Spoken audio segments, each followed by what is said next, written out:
oftentimes we look at the vastness of creation and we're like, who am I to be this person? Who am I to be that person? But God has called us to be greatness. God has a plan for our lives. Okay, so don't ever forget that God has a plan for your life. And I'm going to talk to you about a story of a man who God had a plan for his life. Okay, and he became, man, he became,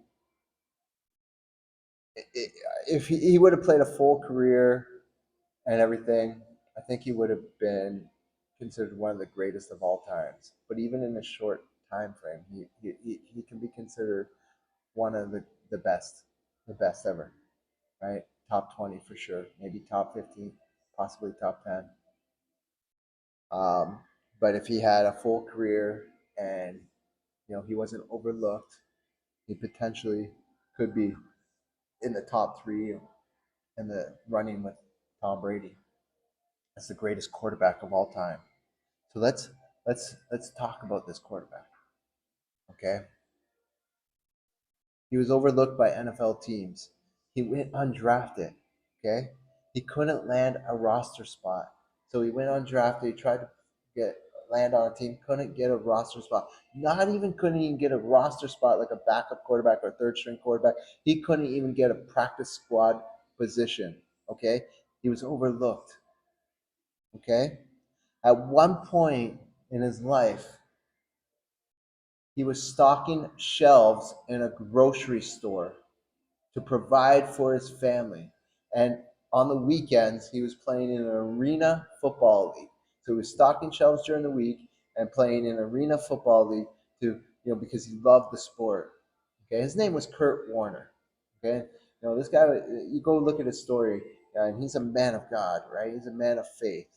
Um, but everybody overlooked him. But God saw him and said, I'm gonna use you, my son.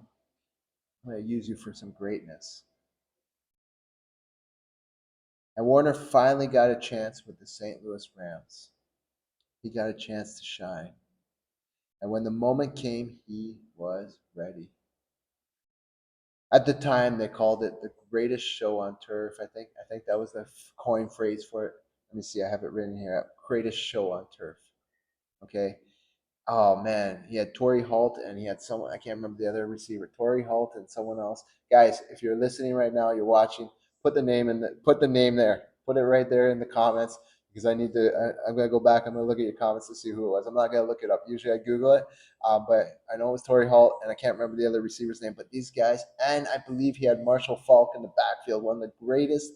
I talked about Thurman Thomas being great as an all-purpose yard. Marshall Falk was even better.